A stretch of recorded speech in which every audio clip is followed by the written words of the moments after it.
Hello friends, welcome to my YouTube channel the tax Mitra. आज एक आपके लिए वीडियो लेके आए हुए दोस्तों डीम एक्सपोर्ट। जी हाँ दोस्तों, सेक्शन 2 सबसेक्शन 39 जो डिफाइन करता है डेफिनेशन ऑफ डीम एक्सपोर्ट, जो नोटिफाइड अंडर सेक्शन 147 है। आज पूरी डिस्कस करेंगे उसके रिगार्डिंग डीम एक्सपोर्ट क्या है, डिफाइंड हैज़ पर 147 सेक्शन क्या कहता है डीम एक्सपोर्ट, उसके रिलेटेड जीएसटी में क्या क्या प्रोविज़न है वो डिस्कस करके देन हम notification number 47/2017 CGST, 48 2017 CGST and 49 2017 CGST, 1/2019 CGST ये क्या कहता है। ये जो notification related to deem export आए थे उसके रिगार्डिंग भी हम डिस्कस करेंगे। देन सेक्शन 54 सबसेक्शन 1 जो बात करता है refund regarding the deem export, तो हम उसके रिगार्डिंग भी बात करेंगे। डीम एक्सपोर्ट में आप एक्सपोर्ट रिफंड कैसे ले सकते हो, तो ये पूरी डिस्कशन आज के हमारे इस वीडियो में करेंगे। वीडियो शुरू करने से पहले आप सभी को रिक्वेस्ट है, नए हमारे चैनल पे तो प्लीज़ सब्सक्राइब और यूट्यूब चैनल द टैक्स मित्रा। तो शुरू करते हैं फ्रेंड्स आज का हमारा ये वीडियो। सबसे पहले डीम एक्सपोर्ट डेफिनेशन, जो deem export means supplies of goods as may be notified under section 147, यानी कि डीम एक्सपोर्ट आर दो supplies of goods that are notified as deem export, where एक तो the goods supplied do not leave the India.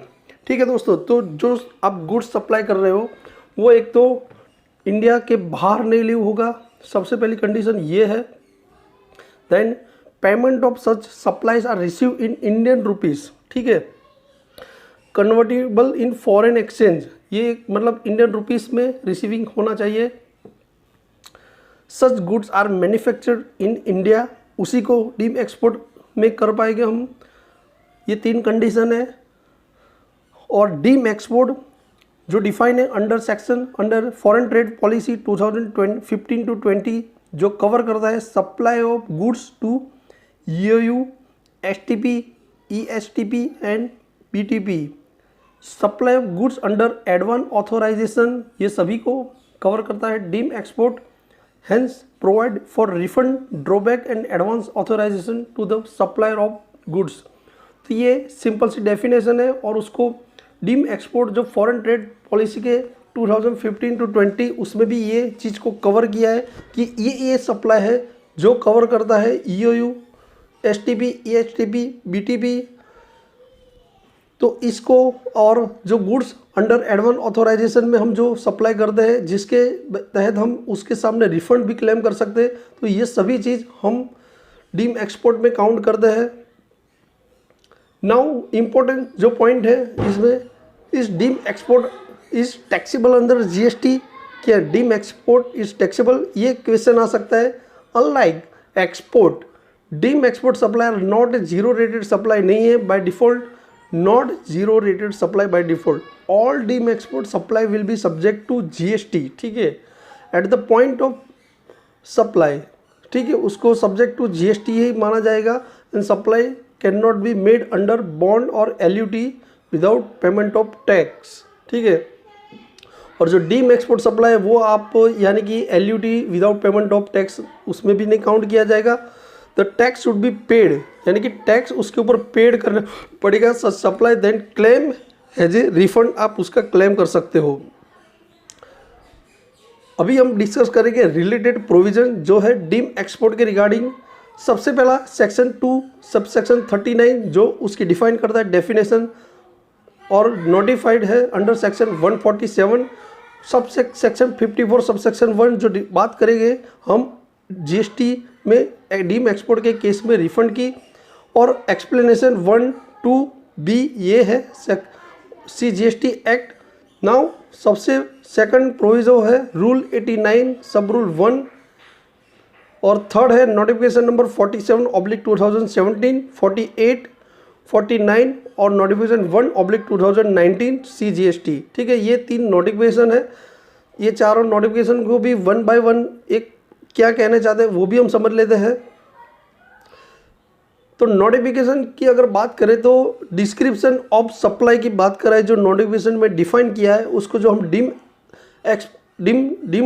Export मानेंगे। Supply of goods by registered person against advance authorisation provided that the goods supplied when export have already been made after availing the input tax credit on input used in the manufacturer of such export। ठीक है, सच export जो deem export जिसके लिए हम shall be used in manufacture and supply of taxable good other than nil rated और fully exempted goods, इसको छोड़ के, and certificate to this effect from a chartered account is submitted to the jurisdiction commissioner of GST. ठीक है, तो इस case में जब आप रिफंड क्लेम करोगे तो आपके सीए का सर्टिफिकेट भी चाहिए जो आपको जुरिडिक्शन कमिश्नर के सबमिट करना पड़ेगा जीएसटी काउंसिल को, and any other officer authorised by him within 6 month of supply, ये आपको सबमिट करना पड़ेगा एक सर्टिफिकेट। जैसे आप एडवांस ऑथोराइजेशन ड्रॉबैक है, तो ये सब में केस में आपको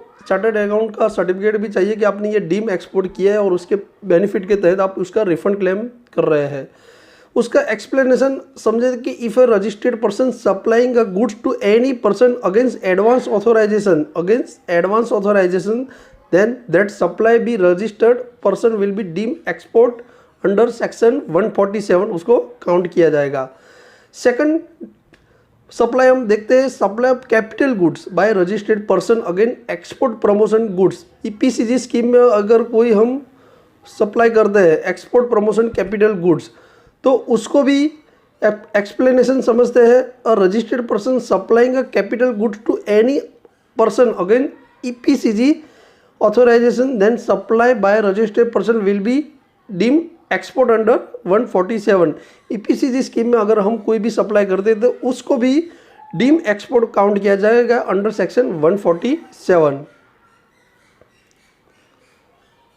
third one is supply of goods by registered person to export oriented unit, जो ईओयू को हम सप्लाई करते हैं।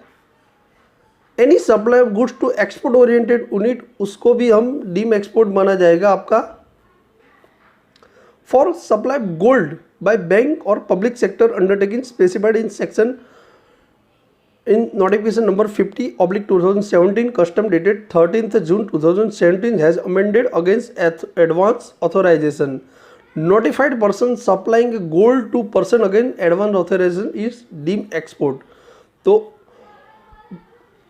बैंक और पब्लिक सेक्टर जो गोल्ड सप्लाई करती है नोटिफाइड पर्सन को ही, तो वो भी एडवांस ऑथोराइजेशन की डेफिनेशन में हैज ए डीम एक्सपोर्ट है।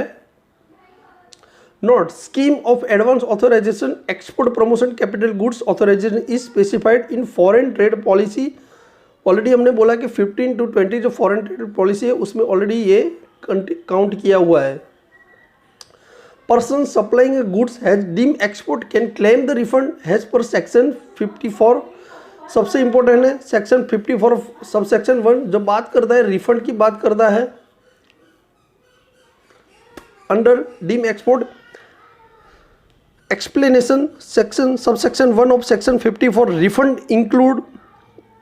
सेक्शन 54 सब सेक्शन 1 जो रिफंड किस किस चीज़ को इंक्लूड करता है, tax paid on zero rated supplies of goods और सर्विसेज और बोथ और ऑन इनपुट्स और input services use in making of zero rated.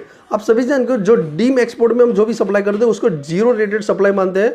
और the refund of tax on supply of goods regarded has deem export और refund of unutilise input tax credit has provided under section sub section 3। तो जैसे हमने already unutilise जो input tax credit है उसको भी section 54 में ही डिफाइंड है सब सेक्शन 3 में। यहाँ पर हम बात करेंगे ओनली डीम एक्सपोर्ट के रिफंड के रिगार्डिंग। सेकंड प्रोविजन जो रूल 89 सब रूल 1 जो प्रोवाइड करता है also that in respect of supply regarding has deem export the application में be filed by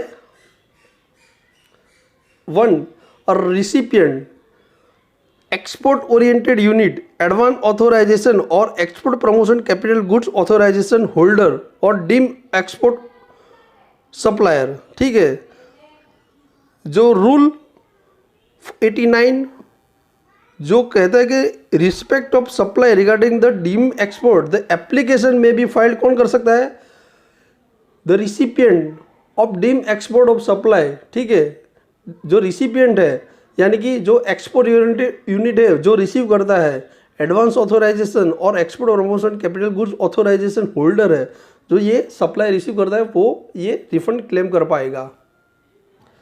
second B, the supplier of deem export supply in cases where the recipient does not avail the input tax credit on such supply and furnish the undertaking to the effect that the supplier may claim, ठीक है।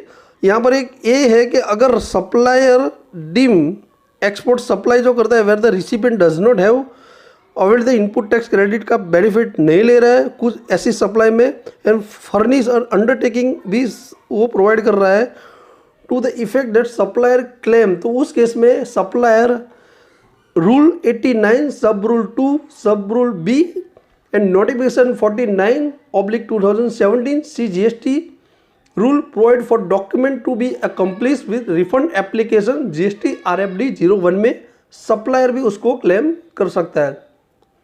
दोस्तों video को यहीं ख़त्म करता हूँ। Video अच्छा लगे तो ज़्यादा से ज़्यादा लोगों के साथ ये वीडियो को शेयर कीजिए, और अभी तक आप हमारे इस चैनल पे नए हैं तो रिक्वेस्ट है कि please subscribe our YouTube channel the tax Mitra. GST related ऐसे ही अपडेटेड आपको रेगुलरली हमारे इस चैनल पे मिलते रहेंगे। Thank you for watching.